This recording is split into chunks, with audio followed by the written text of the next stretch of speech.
বিসমিল্লাহির রহমানির রহিম। চিকিৎসা ক্ষেত্রে ডাক্তারদের ভূমিকা সবচেয়ে বেশি। মানবিক ডাক্তার, বাংলাদেশে অসংখ্য ডাক্তার রয়েছেন যারা মানুষের খেদমত করার জন্য প্রস্তুত, টাকা বা বিনিময়ের চিন্তা করেন না, কিন্তু তাদের সংখ্যা কম এবং সমাজে তার প্রভাব খুবই কম। মানুষ সাধারণত সমালোচনা করেন আমাদের দেশি চিকিৎসকদের যে সময় দেন না, আন্তরিক হন না, আচরণে ভালো ব্যবহার করেন না, এই জাতীয় অত্যাধিক বিনিময় বা টাকা চার্জ করেন, এ জাতীয়। এটা আমাদের বুঝতে হবে। চিকিৎসক সমাজের ভিতরে অনেক লোক আছেন যারা এরকম নন। সামান্য সংখ্যক, কিছু সংখ্যক চিকিৎসকের ভিতরে হয়তো অসততা বা লোভ লালসা থাকতে পারে। বিনিময় বা টাকা পয়সা সব মানুষেরই দরকার, তবে অন্যান্য পেশার চাইতে চিকিৎসা পেশা একটা ব্যতিক্রমী পেশা, এটাও আমাদেরকে মনে রাখতে হবে। আল্লাহ রসুল সাল্লাল্লাহু আলাইহি ওয়াসাল্লাম চিকিৎসা সম্পর্কে অনেক কথা বলেছেন, যেগুলো হাদিস হিসেবে আমাদের কাছে রয়েছেন। তিনি নিজে তৎকালীন অবস্থার পরিপ্রেক্ষিতে চিকিৎসা করতেন, পরামর্শ দিতেন। স্বাস্থ্য বিষয়ে তিনি খুব সচেতন ছিলেন। তিনি ছিলেন পরিশ্রমী, তিনি ছিলেন সব ব্যাপারে নিয়মকানুন মেনে চলা ব্যক্তি। পরিষ্কার পরিচ্ছন্নতা, ক্লিনলিনেস যে অবস্থাটা, এই ব্যাপারে তিনি ছিলেন অত্যন্ত সচেতন। সেই সময়কার সামাজিক অবস্থার পরিপ্রেক্ষিতে তিনি সব সময় পরিপেটি সুন্দরতম পোশাক পরিধান করতেন এবং পরিষ্কার পরিচ্ছন্ন। কেউ বলতে পারবে না বা কোনো রেওয়ায়েত বা কোনো বর্ণনা নেই যে তিনি কখনো অপরিচ্ছন্ন, অপরিষ্কার বা অপছন্দনীয় জিনিস নিয়ে থাকতেন। এটা থেকে আমাদেরকে শিক্ষা নিতে হবে। বিশেষ করে যে কথা বললাম যে মানবিক ডাক্তার আমাদেরকে গড়তে হবে। অসংখ্য ডাক্তার হচ্ছেন পৃথিবীর কোনো মুসলিম দেশে। ডাক্তার এই পড়া শুরু হওয়ার চিকিৎসা বিজ্ঞানের ছাত্রদের প্রথম 2 বছরে আল কোরআন এবং হাদিস তথা ইসলামিক এথিক্স, নৈতিকতা শিক্ষা দেওয়া হয়। আমাদের দেশেও সেটার ব্যবস্থা থাকা উচিত এবং করা উচিত, কারণ নৈতিকতাও একটা শিক্ষার ব্যাপার। তো যাই হোক, পেশা হিসেবে চিকিৎসা পেশা অত্যন্ত সম্মানের, অত্যন্ত বলা চলে যেটা নিয়ে গর্ব করা যায়, যেটা নিয়ে খুশি থাকা যায়। তো আমরা সেদিকটা খেয়াল রাখবো। চিকিৎসক ভাইরা আমাদের দেশে অনেক ক্ষেত্রে আবার অবহেলিত, বঞ্চিত বটে, সেদিকটাও আমাদের খেয়াল রাখতে হবে। অনেক ক্ষেত্রে পরিবেশ পরিস্থিতি তাদের অনুকূলে নয়। যেমন আমাদের সরকারি স্বাস্থ্য সেবা কেন্দ্রগুলো বা হাসপাতালগুলোর দিকে যদি তাকাই, তাহলে দেখা যায় যে অনেক সময় ডাক্তার একজন, রোগী আছে 50টা বা কোনো ক্ষেত্রে বেশিও। পরিবেশ পরিস্থিতিও অনুকূল নয়, হেল্পার বা সাহায্যকারী ডাক্তার যে লাগে অপর্যাপ্ত। এই দিকগুলো আবার আমাদের মনে রাখতে হবে।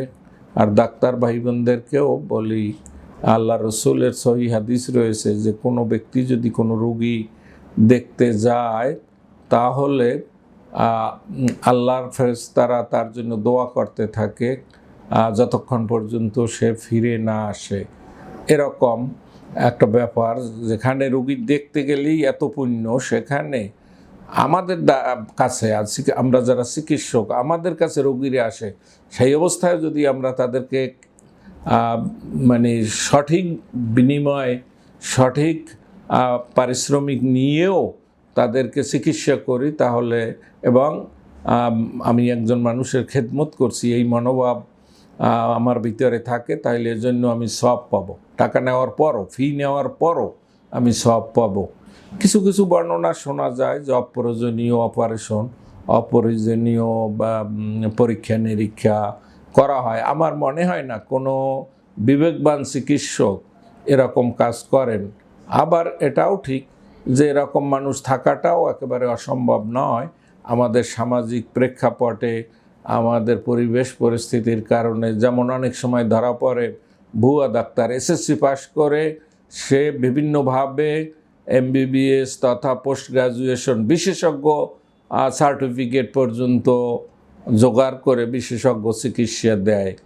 ভাইয়েরা আমার, এরকম লোকও আছে। তাই বলে এখনও আমাদের সমাজের অধিকাংশ চিকিৎসক বা অন্যান্য পেশার তুলনায় চিকিৎসা পেশায় ভালো লোকের সংখ্যা বেশি। আমাদেরকে এই সংখ্যা আরও বাড়াতে হবে।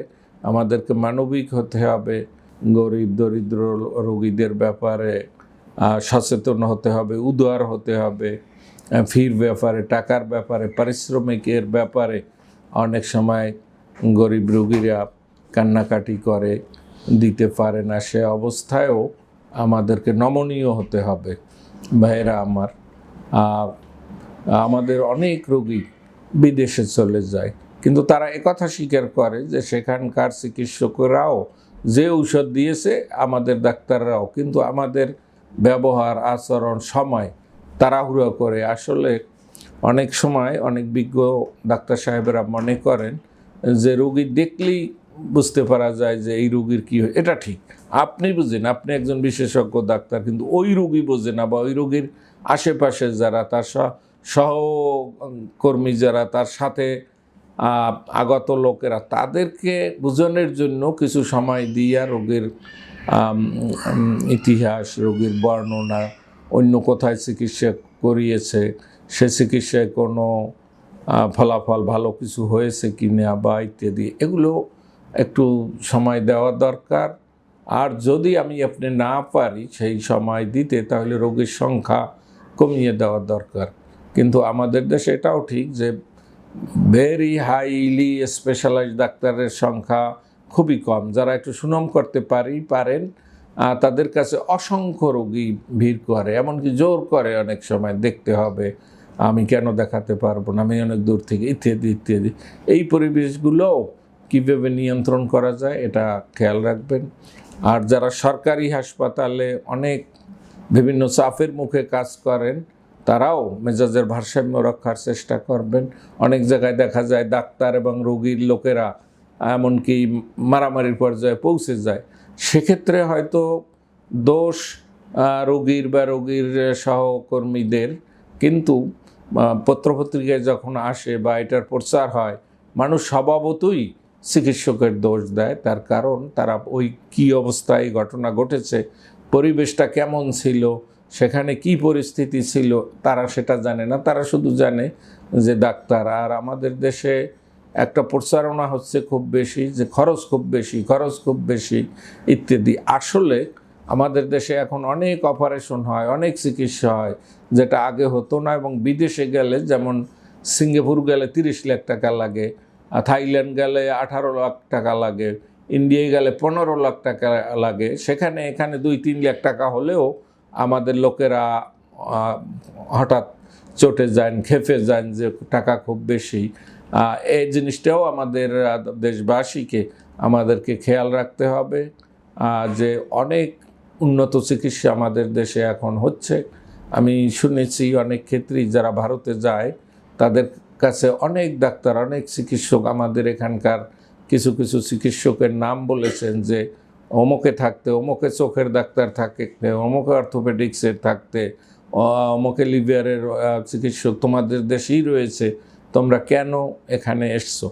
এরপরও এটা বলা যায় যে কিছু লোক বিদেশে যাবি, দেশে পর্যাপ্ত সুবিধে থাকলেও, আর আমাদের এখানে অপর্যাপ্ত সব কিছু এখনও, কিংবা প্রাইভেট সেক্টরে কিংবা সরকারি সেক্টরে এখনও ভালো হসপিটাল, ভালো চিকিৎসকের সংখ্যা কম, সুযোগ সুবিধা অনেক ক্ষেত্রে কম।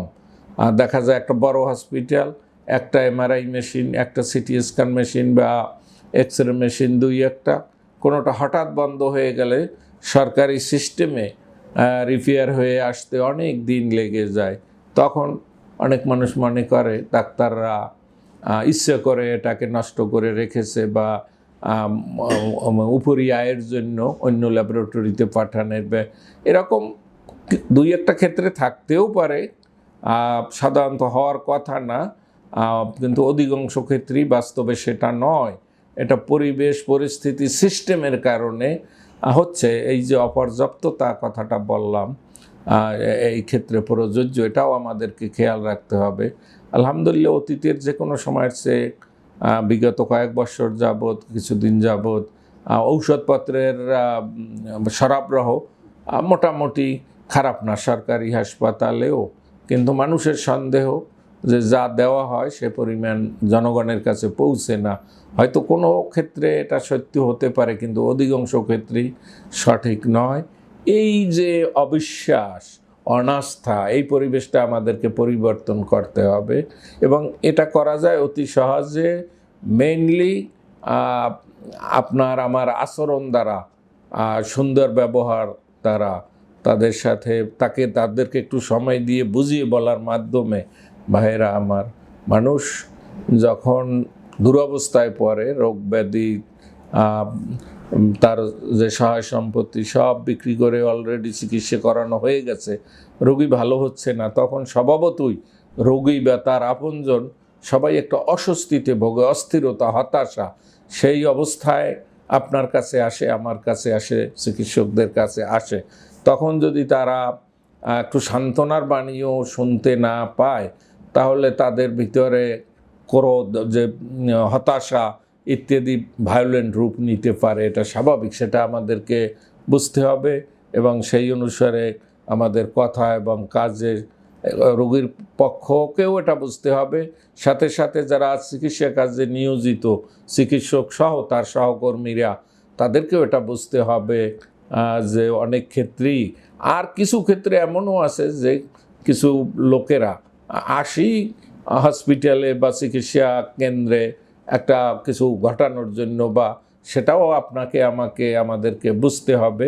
একটা কথা বিভিন্ন জায়গায় উঠছে যে ডাক্তারদেরও বা চিকিৎসা কেন্দ্র বা হসপিটালগুলোতেও, বিশেষ করে সরকারি চিকিৎসা কেন্দ্র এবং হাসপাতালগুলোতে একটা স্পেশাল সিকিউরিটি ফোর্স যেমন বিভিন্ন জায়গায় বিভিন্ন দপ্তরে রয়েছে, এক্ষেত্রেও থাকা দরকার।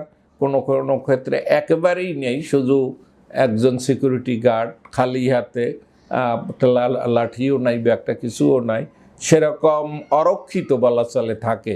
এদিকটা আমাদের খেয়াল রাখতে হবে, এবং সবাইকে আন্তরিক হতে হবে। অনেক সময় নিজেদের ভিতরে অনৈক্য বা বিভিন্ন কারণে অসন্তোষ, এইসব বিশৃঙ্খলা বা অনাকাঙ্ক্ষিত ঘটনা ঘটানোর জন্য দায়ী। এ ব্যাপারেও কর্তৃপক্ষকে বা যারা রয়েছেন, তাদের দায়িত্বে রয়েছেন, তাদেরকে সচেতন হতে হবে। এক কথায় আমাদের স্বাস্থ্য ব্যবস্থার কিছু সংস্কার হওয়া দরকার। বর্তমান সরকার স্বাস্থ্য সংস্কারের জন্য ইতিমধ্যেই বোধহয় কাউকে প্রদান করে কমিটি গঠন করেছেন এবং সদস্য নিয়োগ করতে যাচ্ছেন। আশা করি তারা সঠিক পরামর্শ দিবেন, সঠিক প্রস্তাবনা দিবেন, এবং পরবর্তীতে এটা জনগণের মতামতের জন্য উন্মুক্ত ছেড়ে দিলে ভালো হবে। কারণ স্বাস্থ্য ব্যবস্থা এমন একটা ব্যবস্থা যার সাথে দেশের সর্বশ্রেণী, সর্বধর্ম, বর্ণ, সব ধরনের মানুষের সংশ্লিষ্টতা রয়েছে।